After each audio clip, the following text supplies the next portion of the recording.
Thank you for being here today. It's pretty exciting how many people wanted to come get this information. Uh, if you have any questions, don't hesitate to put them in the chat. I know some people submitted questions when they registered, so we will get to those as well. And so we're just going to jump into talking about, we're going to review basic information about end-stage renal disease. We're going to talk about the timing and cost considerations associated with different treatment, and also focus on some case studies about transplant recipients. So we'll look at some different situations. So the basics on end-stage renal disease. It is where someone has an irreversible kidney damage and they're going to need some sort of treatment. Kidneys are the organ that filter out our blood, so they're very important. An individual with ESRD needs treatment so that waste does not build up in their blood and make them sick. The treatment would include dialysis and kidney transplant. And dialysis is a process that uses a mechanical means to remove the waste from the blood so that the kidneys, because the kidneys can't perform that function. So those are just some basics. What Medicare does is provide an individual with health coverage if they're in kidney failure. So if they've been diagnosed with ESRD, that covers a range of services around their kidney failure. And they're going to provide coverage for all of the usual services and items that would be covered under Medicare while the person qualifies for Medicare based on their ESRD.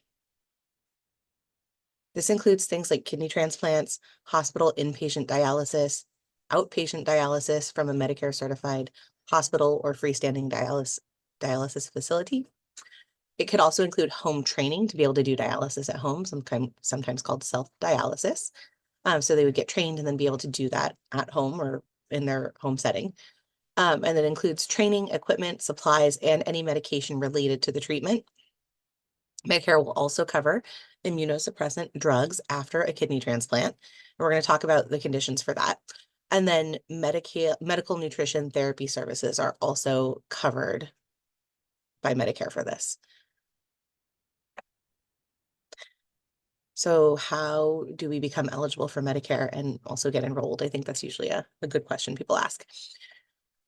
To be eligible, you have to be any age, so you don't have to be over 65, and diagnosed with ESRD by a doctor.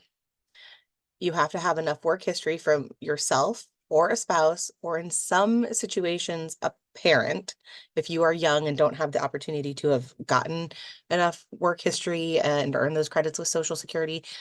There are some ways to qualify based on a parent's work history.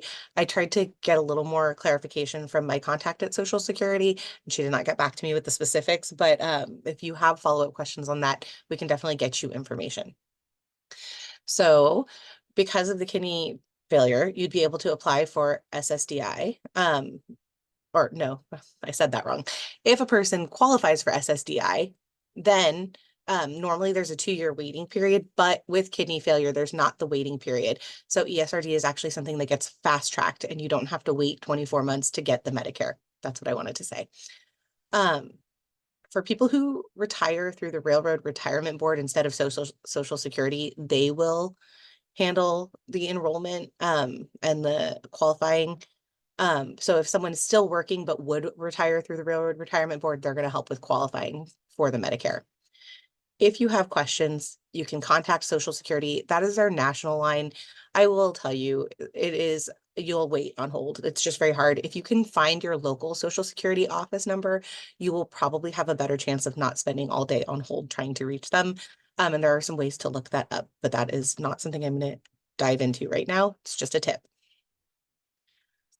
So when does the Medicare coverage begin? I told you you don't have to wait 2 years like other people who qualify based on SSDI.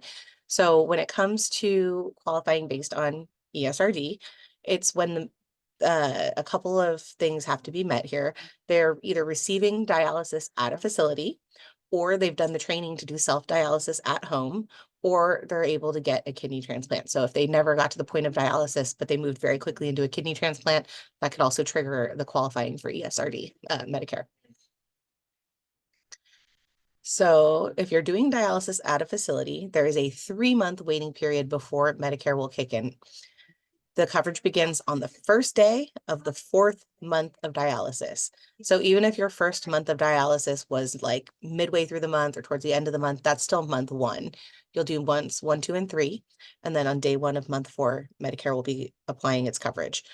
The waiting period will start even if the beneficiary did not choose to sign up for Medicare. So we'll talk about some of the different delays of signing up in a little bit. If a person chooses to do the training to do self-dialysis at home or at a clinic, if there's no waiting period, the Medicare begins the same month as their home dialysis training program. The doctor has to expect that the beneficiary will be able to finish their training program and continue to be able to do home dialysis when that training ends. And so if that is the case, they can begin their Medicare coverage immediately. If the person goes straight to receiving a kidney transplant, there is no waiting period. Medicare coverage will begin the month that someone goes into a Medicare approved hospital for transplant or transplant related health services, as long as they get their transplant over the following 2 months. So they may go in to prepare for services. Maybe the transplant's not happening right away, but that act of going in for the transplant services could be enough to trigger the Medicare coverage. When does it end? It will end either 12 months after the beneficiary's last dialysis treatment or 36 months after the month of a successful kidney transplant. And I promise we will talk about that 36-month window more in detail. The people who are eligible for Medicare due to age or disability can continue to receive their Medicare coverage regardless of their ESRD status. So if someone is either over 65 when they get diagnosed, right? And so there would be no change in their coverage, even if they meet one of these 2 qualifying things that would otherwise end Medicare for someone. Or if the person is close enough to the age of 65 that by the time they're either done with their last dialysis treatment and it's been 12 months, or they've had their transplant and you're out of the 36-month window, if they've then reached the age of 65, they'll be able to keep their Medicare. If the person has some other reason that they qualify for SSDI and they're meeting one of these qualifications, their SSDI will allow them to keep their Medicare as well. So there are very confusing rules around Medicare. And when I get to go out into the community here, I kind of joke with people that I come give really confusing information so that they call our program and get help one-on-one so they can get really all their good questions answered. You don't have to call us if you are not in Alameda County. There is help everywhere, and we'll talk about that a little bit, how to access that later.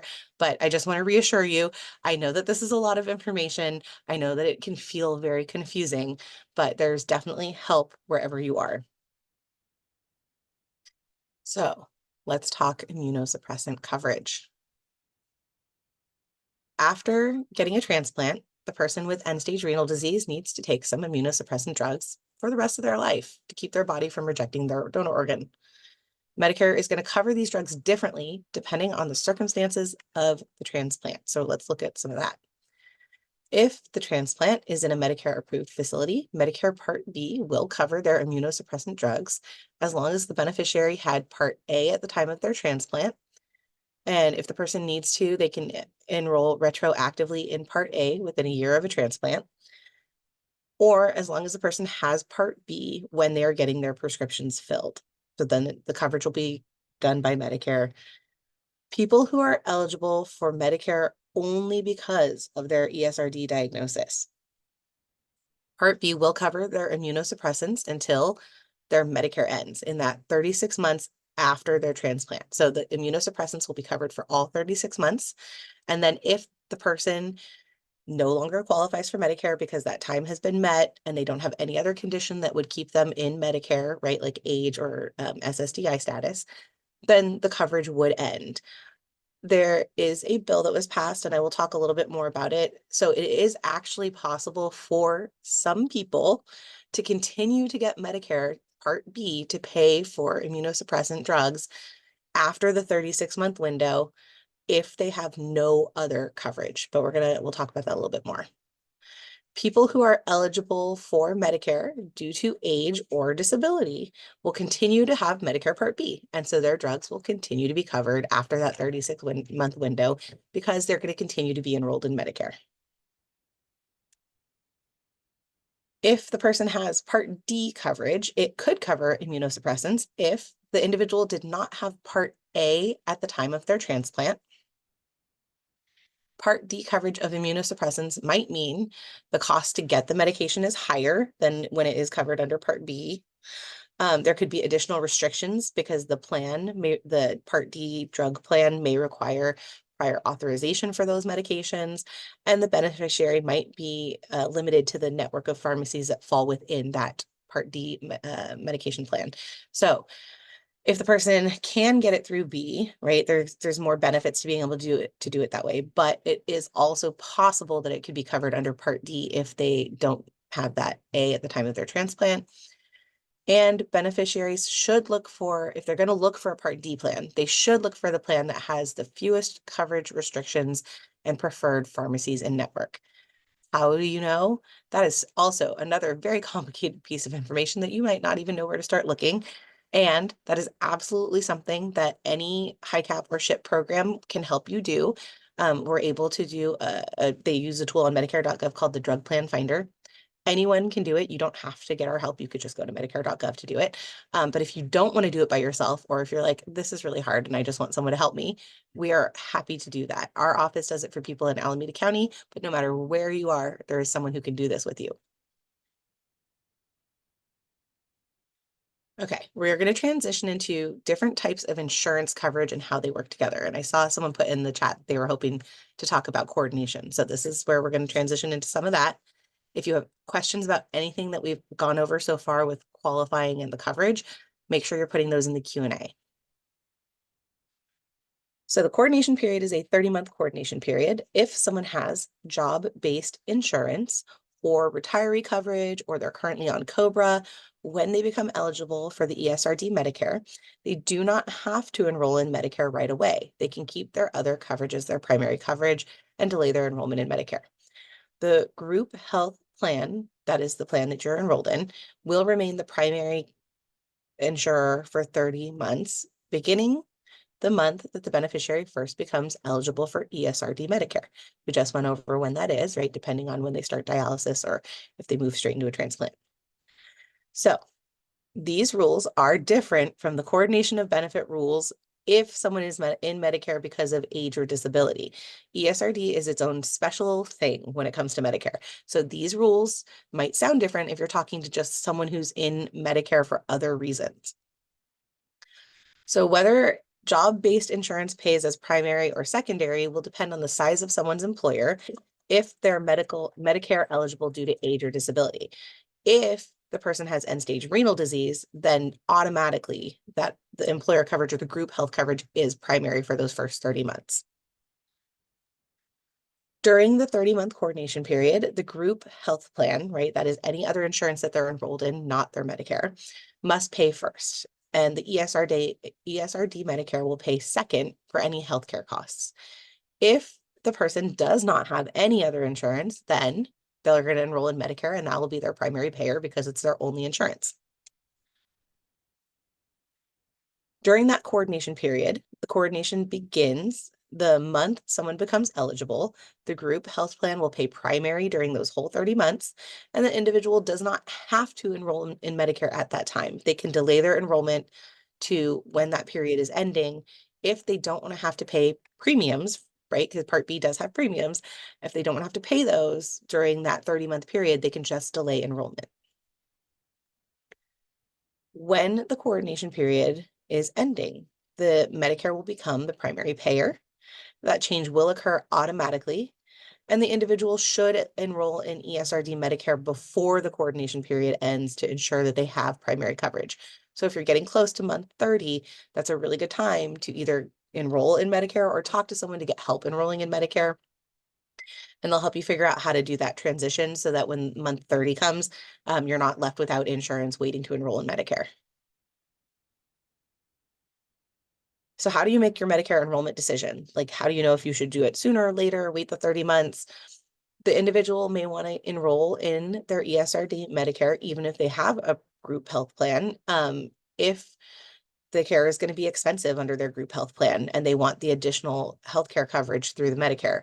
So that way the Group health would pay first, and then when there are additional costs, Medicare is going to step in and help cover those costs. It may cover cost sharing like deductibles, co-payments, and co-insurances related to the health coverage.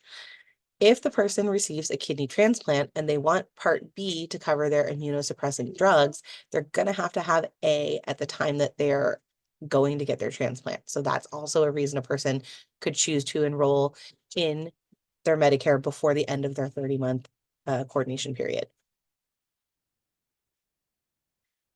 So some people delay their enrollment, and that's okay too. Everyone's circumstances are different. Individuals can enroll in A and B at any time during their 30-month coordination period, as long as they enroll in them at the same time. If the person delays Medicare enrollment, they should turn down both A and B, because if they enroll in A but delay their Part B, they could lose their right to enroll at any time. So remember, as long as they're enrolling in both at the same time, any month in those 30 months, they can do it. But if they enroll in A at one point and then delay their enrollment in B, they may not be able to just do it whenever they're ready to do it. There could be other rules that make them delay it even more. The individual may have to wait until a general enrollment period, which is the first 3 months of any calendar year, if their coverage to be able to enroll in their Medicare coverage, if their coordination period ends before the general enrollment period is effective. So like there could be a gap in their coverage if they enroll in A, but wait to enroll in B and then miss their window, and now they have to wait even longer, and then they're stuck without primary coverage. So these are the kinds of things that the Medicare counselors through the HICAP or the SHIP program are able to help you look at your dates and your coordinating and figure out how it will work and how to make decisions. The counselors will never tell you you have to do this or that, but they will give you information so you can be informed in your decision making. The individual should enroll in ESRD Medicare before their coordination period ends so that they're guaranteed to have primary coverage. Okay, so reminder, no Part B special enrollment period. That's what a SEP stands for.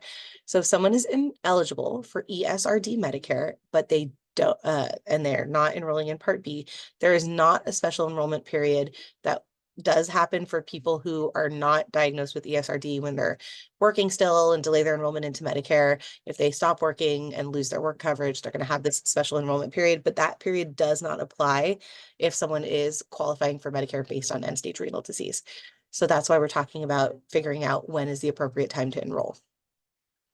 Individuals eligible for ESRD Medicare can enroll in A at any time, but if they then go to enroll in B in connection with Part A, right? Remember, it's anytime, but otherwise there could be problems. I feel like I'm repeating this point a lot, so I'm hoping it's not starting to sound too repetitive here for you, but I will go to the next one, which is if someone only enrolls in A, they may have to wait for that general enrollment period to get their Part B. So ESRD Medicare, or when we talk about Medicare because of age or disability, they're going to have some differences. Medicare due to age or disability. People will qualify when they're turning 65. It's going to be, their A is going to be free for them based on their work history with Social Security. So 40 quarters qualifies for free Part A. Could be theirs or a spouse's. If the person is qualifying for Medicare based on a disability, but not ESRD and or ALS, those two are the fast track ones. If they're qualifying based on a disability, it is a 24-month waiting period before they're going to be allowed to get their Medicare based on their disability. They do also have to have the 40 quarters. If they have fewer than that, depending on their age, they may still be able to qualify. So that is one of those Social Security rules where they're going to look at, did you even have the opportunity to earn 40 quarters before you had a disability that qualified you? So they will look at some of those things. When it comes to ESRD Medicare, it does not matter what your age is. If you're diagnosed, you can apply for Medicare. And like we said, it's pretty quick based on either your dialysis choices or the transplant. It can be that you have 40 quarters history with Social Security, or at least 6 quarters of work history within the past 13 quarters. Right, there are only 4 quarters in a year. You cannot earn more than you cannot earn more than 1 quarter's worth of credit. So the most quarters you can earn in any given year is 4 quarters. But as long as you have 6 credits within the last 13 quarters, which is 3 years and 1 month, right? Did I do my math right, guys? Yes, I did. Okay. So there are some things that they will look at to decide whether or not you are eligible. And as I said, like I was trying to get some clarification from Social Security about whether you can do it on the parents. That I wasn't able to get in here, but there are some things that they're going to look at with your own work history that if you don't have the 40 quarters, you may still qualify. So enrolling in A and B. If you are enrolling in Medicare based on your age or a disability, there's your initial enrollment window when you're becoming eligible. There is a special enrollment period if people have work coverage and they're delaying their enrollment into Medicare, but then they lose their work coverage or leave work and then they want to enroll. So there's that special enrollment that does not exist under the ESRD Medicare. And then there's the general enrollment period, which I said is January through March each calendar year, where anyone can enroll. If they are eligible for Medicare, they can enroll in that window. Outside of that January to March window, if you're not in an initial enrollment or a special enrollment, someone who's qualified for Medicare not based on our ESRD has to only enroll during the general enrollment. Part A, it can be retroactive up to 6 months if someone delayed their enrollment, but then realized they needed to have that Part A and they had the quarters and they qualified. Part B is prospective, so you have to be eligible in an enrollment period to be able to enroll and qualify. You can enroll in A and B separately. If you are applying based on age or disability, you may have reasons why you're going to delay enrollment in B or even A sometimes. So a counselor can always help figure those things out. But all of that is to say it's slightly different because if you're looking at qualifying for Medicare based on the end-stage renal disease, again, you can enroll in A at any time. You should enroll in B at the same time. Otherwise, you may be subject to have to wait to the general enrollment. It can be a prospective or retroactive enrollment for up to 12 months. And there is no special enrollment period, even if you stayed on your work insurance. So that is why it's better to enroll in A and B at the same time instead of separately. So this is the question I think many of you are asking when you're talking about coordination of coverage.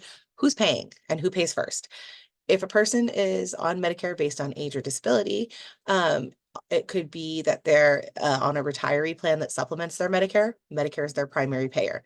If they're on COBRA because they've lost their job but elected to take COBRA coverage, Medicare would be the primary payer. If someone is on COBRA, COBRA is not active work insurance. It is not group health employer work insurance. So if a person is on COBRA but is eligible for Medicare, they should enroll in Medicare because Medicare is supposed to be their primary.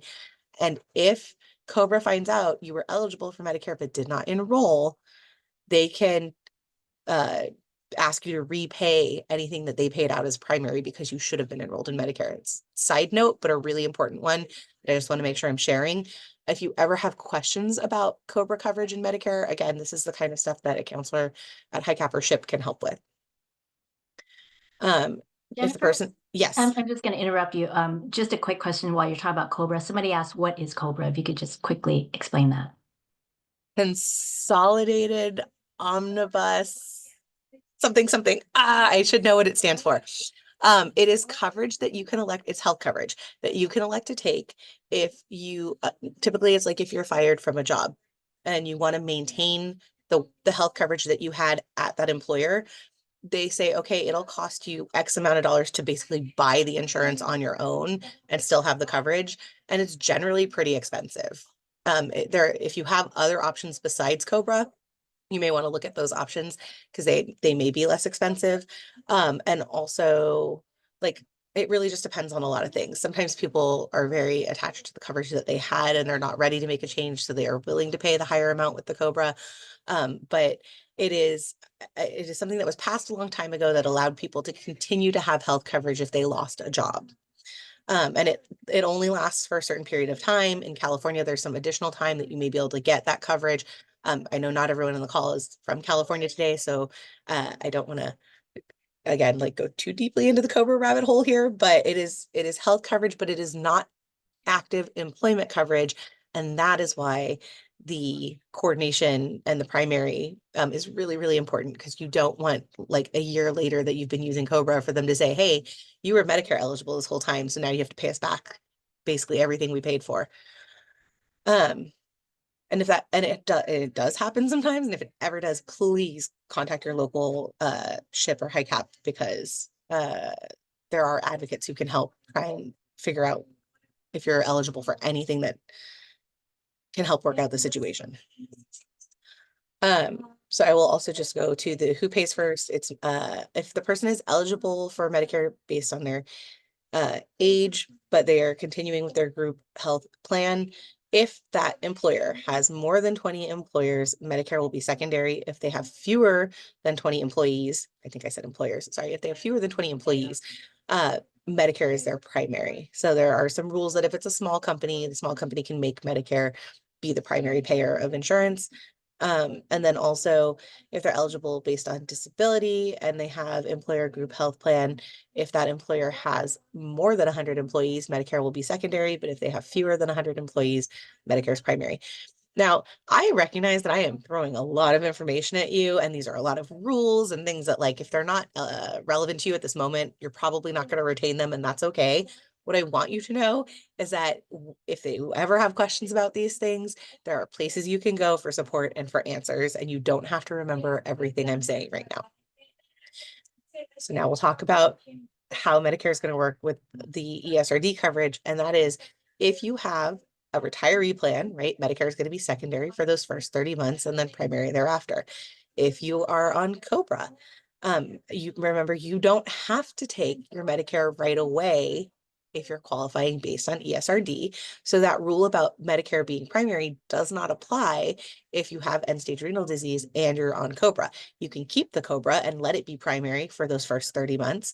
And then if you're ready to transition and get the Medicare as month 30 is coming and end, right, your care is ending or your coverage is ending, that would be the time that Medicare will become primary. So you do an enroll so that at month 31, Medicare is your new coverage and is your primary.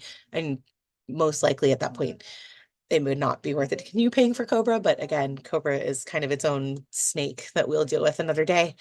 And then if it's employer group health, it does not matter what the size of the company is. The Medicare is going to be secondary for those first 30 months and then primary thereafter. So remember, we have special rules about who's primary when it's based on ESRD. Okay, so a couple of examples we're going to look at, and you will get a copy of the slides. So if I'm going through anything too quickly and you're like, you really like to look and study it, you'll have these problems to look at. So in this case, we're going to talk about Peter, who's diagnosed with end-stage renal disease in March of 2022. He's only 55, and he starts receiving outpatient dialysis right after his diagnosis. So it's not self-dialysis, right? So he's going to have 3 months before his Medicare kicks in. Peter has or had active employer insurance through his spouse and decides to delay his Medicare enrollment. He calls a Medicare counselor in August of 2024. He has a kidney transplant scheduled for September this month. Peter's doctor explained that he will have to take immunosuppressant drugs for the rest of his life and that he should make sure his health insurance covers these drugs. So if Peter's talking to a counselor, a health insurance counselor, what are they going to tell him before his kidney transplant? They would explain that he's almost at the end of his 30-month coordination period, right? So eventually that work insurance is not going to be primary, so he should be getting enrolled in Medicare.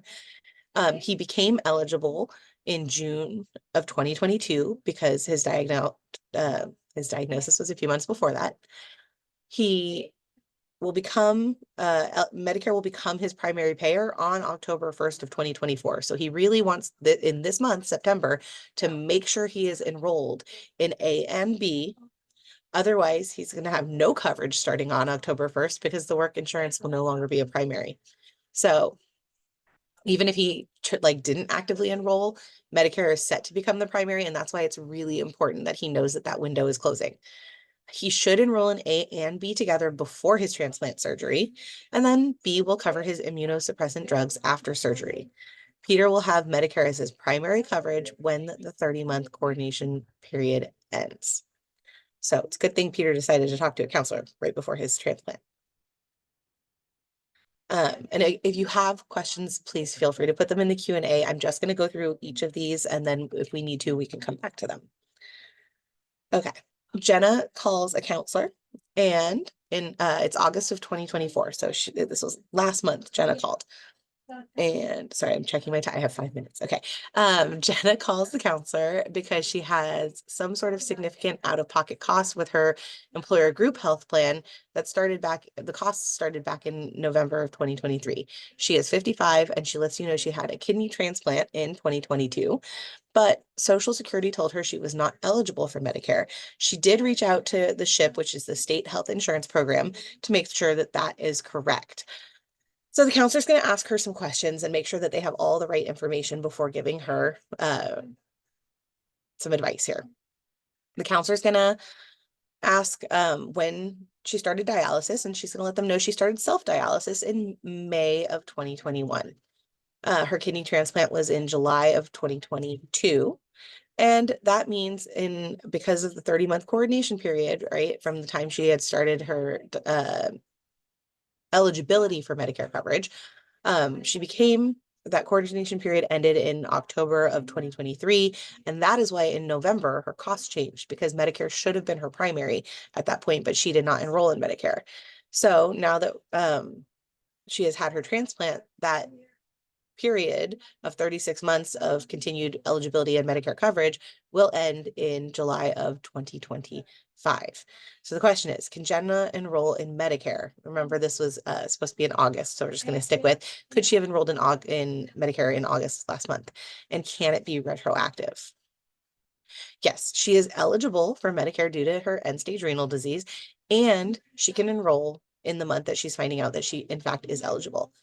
Because she had not enrolled in any part of Medicare before, she did preserve her right to enroll at any time. So at this point, she can enroll in A and B.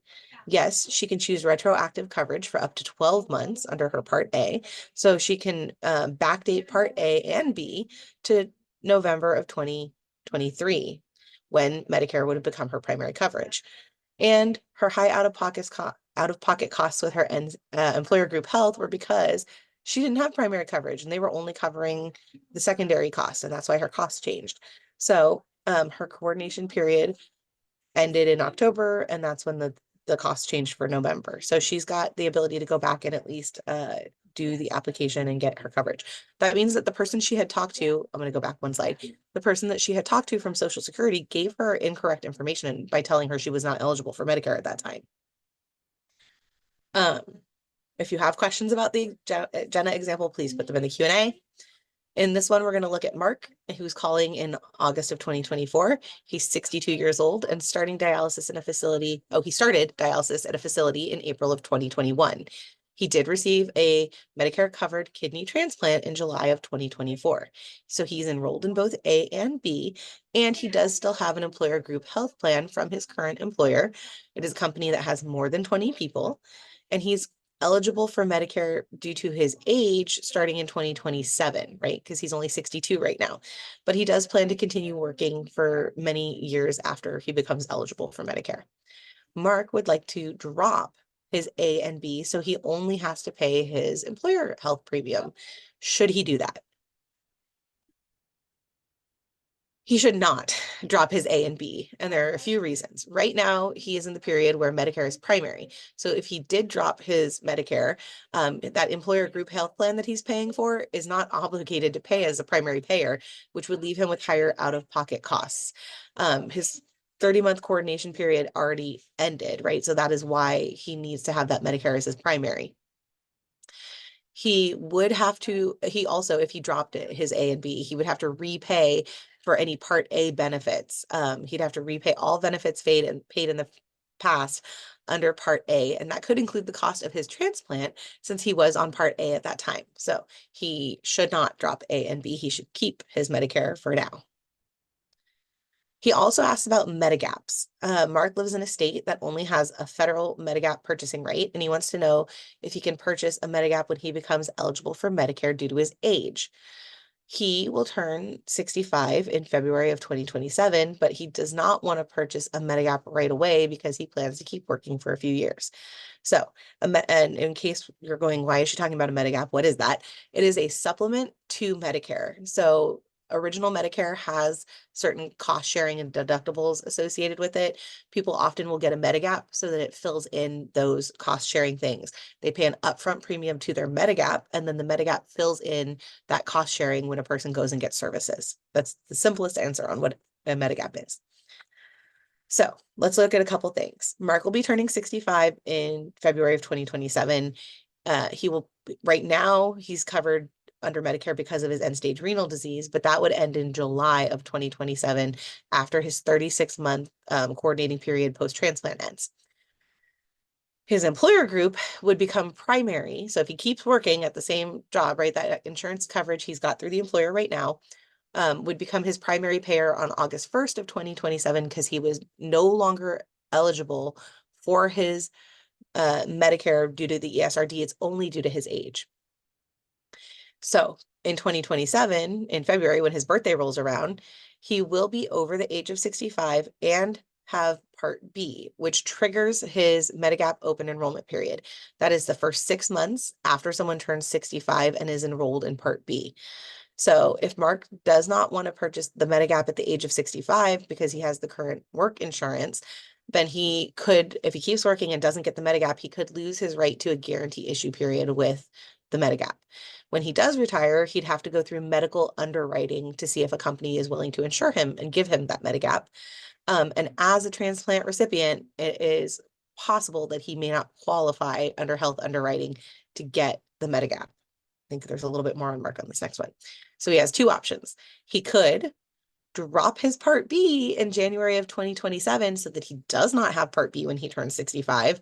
In that case, he would have no primary insurance for outpatient care between February and July of 2027 because he's still in his 36-month coverage based on his transplant. He should assess his risk tolerance for not having coverage in that period before he makes that decision. His ESRD Medicare would end on July 31st of 2027. His employer would become the primary payer in August of 2027. And according to the age-based coordination, because his company had over enough employees that his employer will become primary. Mark preserves his Medigap, right?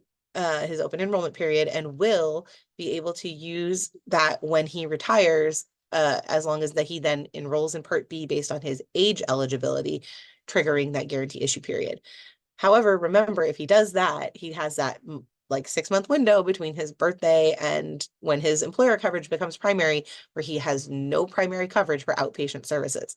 So he could do that, but he would have to assess whether or not that's worth the risk of that not having coverage for those months. So alternatively, when he retires, he could then sign up for Part B.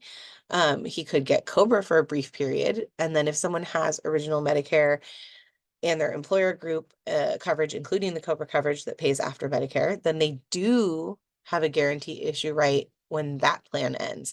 So he might choose to take keep the Medicare, take the COBRA as secondary, and then that would trigger a guarantee issue period for Mark.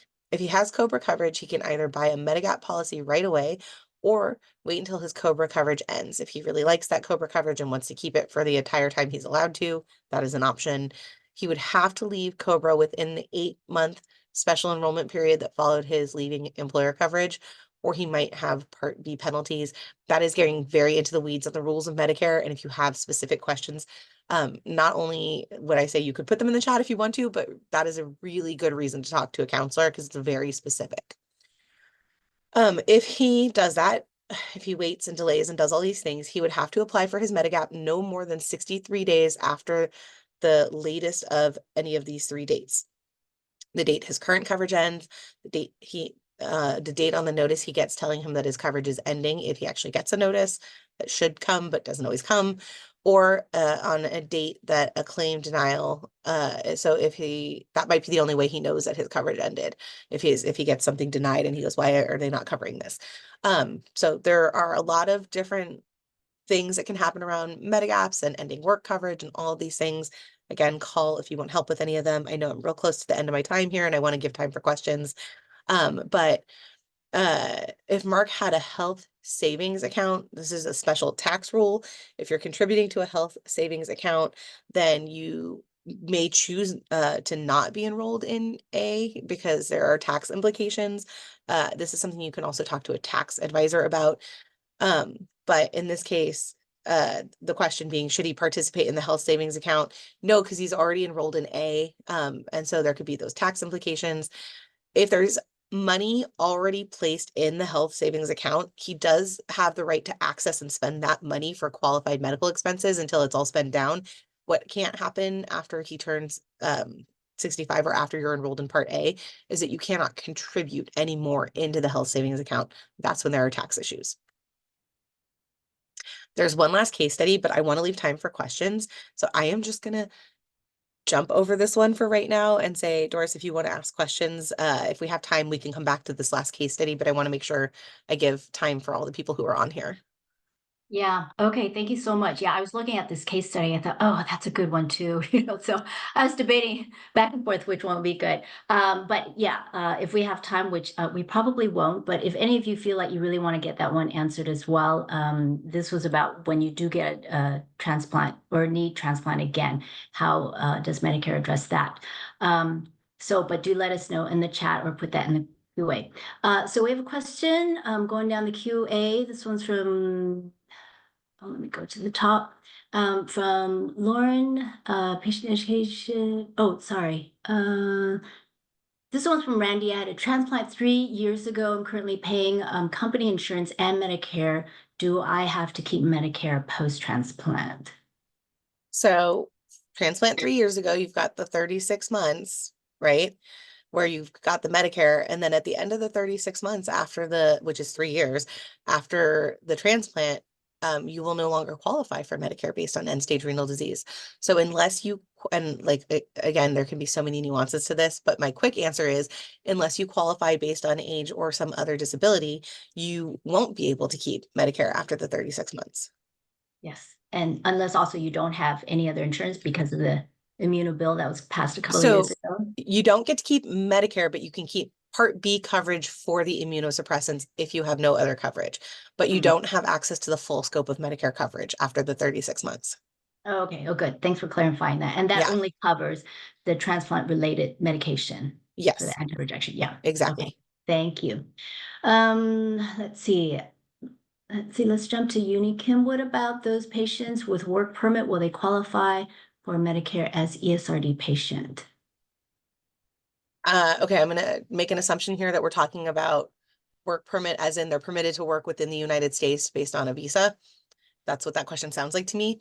As long as they're paying into Social Security and they've got the quarters with Social Security and they've got the end-stage renal disease diagnosis, then yes, because the Medicare is tied to the paying into Social Security. So it does not depend on citizenship, if that's the question that's being asked.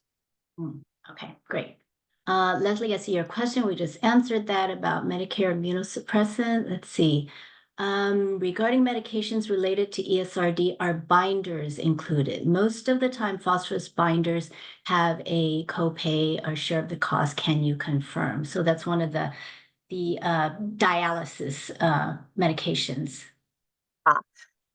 So I am not I'm not smart enough to know all the medications, so thank you for clarifying what that is. And also, I don't know enough about the medication to answer that question. I'm very sorry that I don't have an immediate answer to that question. It's definitely something that we could put aside and I can try and get you an answer following the presentation, but off the top of my head, I do not know. Yeah, we'll put that in the follow-up and we'll Okay. get that answered by somebody else. Yes. Okay. Can you explain how the 20% cost for Medicare patients works? Many issues with costs of dialysis and Medicare Advantage plans requiring a 20% cost. This adds up very quickly. Yeah, that's a great question. So under original Medicare, which is different than being enrolled in a Medicare Advantage plan, the cost sharing under Part B is that Medicare pays 80% and the patient, the beneficiary, pays 20%. That's a co-insurance. When a person joins a Medicare Advantage plan, a lot of times the Advantage plan will lay out certain co-pays instead of a co-insurance, but with dialysis for ESRD patients, they actually keep that same 20% that's under original Medicare. And that's something that even a few years ago, you couldn't even get into a Part C plan if you had ESRD. Like they didn't have to take, not only they didn't have to take you, but they like couldn't take you, you couldn't get in. And then I can't remember what year it was in, but that rule changed sometime probably within the last 5 years.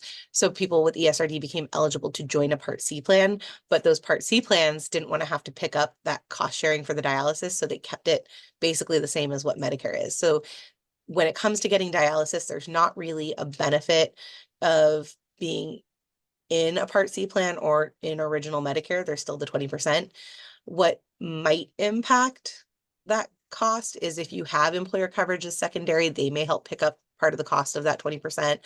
If you are eligible and qualify and have a Medigap, the Medigap may be picking up part of that 20%, but these are all different supplements to the Medicare when the Medicare is primary. All right, I thank hope you that for that. wasn't the most confusing answer. I think this whole topic can be very overwhelming and confusing because so many details and so many nuances. Yeah. Yes. Okay, here's a question from Lily. If one is working and their employer calendar year out-of-pocket maximum is 3 million, oh, I'm sorry, 32. That Oh, can't be I was right. like 3 million. No, I'm looking at the comma. I'm like, that can't be right. 32,000. Is it worth enrolling in Medicare too? Okay, 32,000 even seems really high Yeah, for employer out of pocket is maybe 3,200. yeah, If it's, yeah. sorry, I'm That not can't be looking at the right. number, but like Yeah. 3,200 sounds a lot more like what you would see as a max out of pocket for an Oh, individual. out of pocket, yeah. Yeah, from a plan.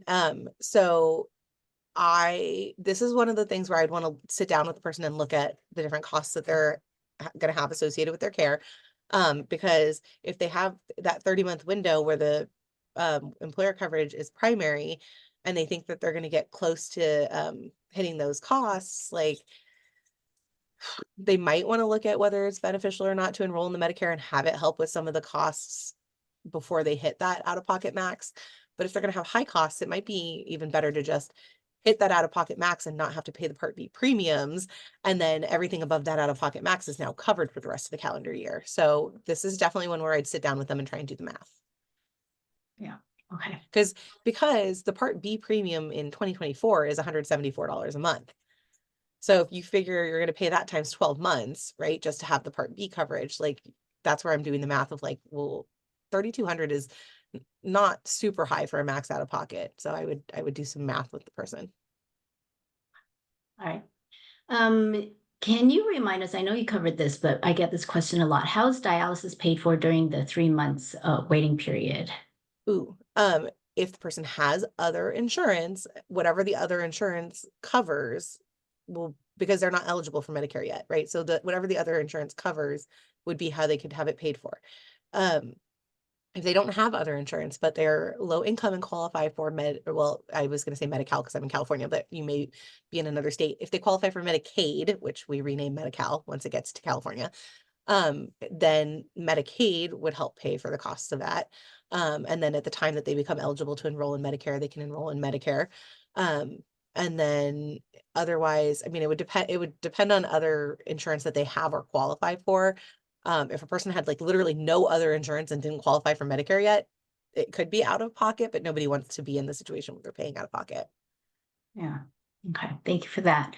I know you talked about the timing and how you can retroactive and still apply for Medicare. If a patient has been on dialysis for over a year and has not yet signed up for Medicare, can they do it at any time since that 4-month window has passed? Yes, they still maintain their right to enroll at any time, even if they're past their 30-month coordination period. If they've never enrolled in Medicare at all, they're still within their right to enroll and would probably need to enroll in A and B together at that time, so they don't have weird penalties or delays with their B. But they could, and then they could apply it retroactive up to a certain point if they needed to say, I've been paying out of pocket for these things and I didn't realize, and now I'm going to apply and do the retroactive, and they may be able to get reimbursed for costs that they've already paid out. Right. Thank you. And this one covers, I think, might have been case study 4, but my son had a transplant in March 2024 this year. This was his second kidney transplant. He's on Medicare and Medicaid. Will he have Medicare coverage for 36 months or will Medicare end in 12 months? My son is now just 34 years old. Okay. So I'm going to go back to part of the answer, even though we did not do the whole question. Mm. And that is the 30-month coordination period only applies the first time, so he didn't have to reset that. So Medicare, even with the second transplant, Medicare is the primary coverage because he's already met the 30-month coordination period. With the second transplant, the Medicare eligibility will be extended for at least another 3 years.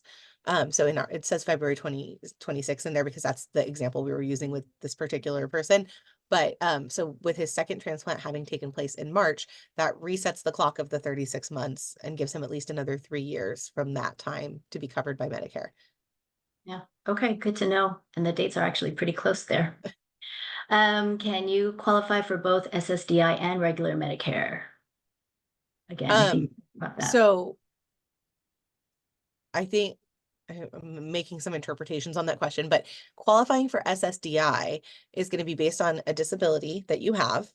And then because of that disability, you've got that 24-month waiting period, and then you qualify for Medicare after those 24 months.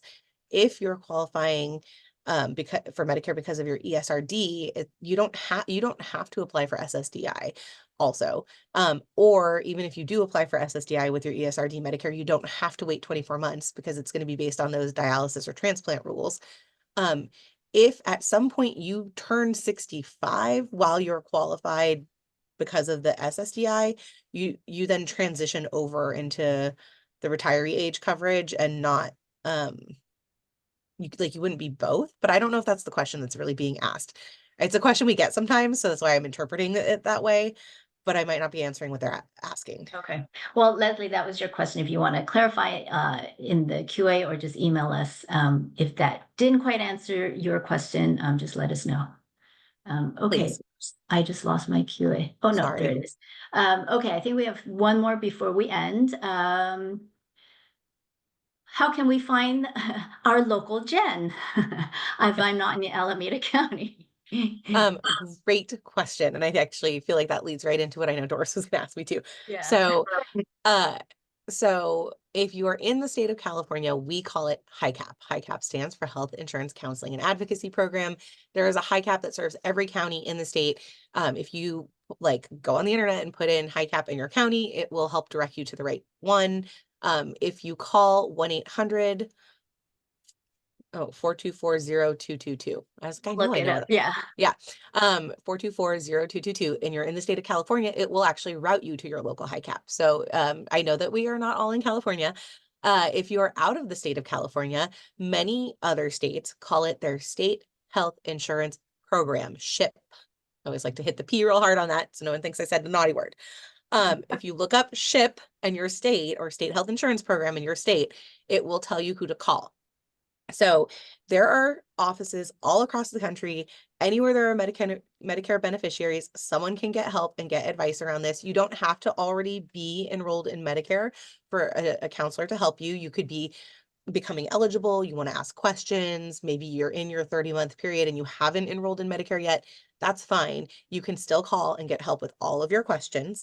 I like to kind of joke about it, but there is even an office in Guam. There's 3 people, but there's an office, right? So everyone anywhere can get help with their Medicare questions. Yeah. And we will share that number. I know Jen just rattled that off, but we will share that in the follow-up email. So don't worry. And you can look for it in hicap.org, I think it was. Again, we will share all of that.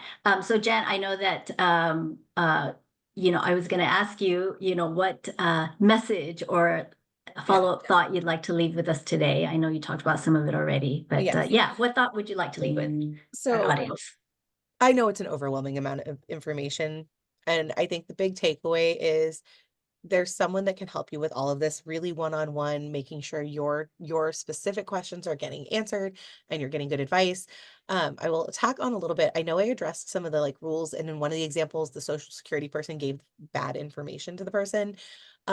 Sometimes Social Security doesn't answer questions right, and I'm not saying that to pick on them, but there are so many long and complicated rules that sometimes the counselors are able to point out to Social Security what the actual correct rule is and make sure you're getting what you need. So counseling is always free. Please do not hesitate to reach out and find someone in your area who's going to be able to sit down and help you with this.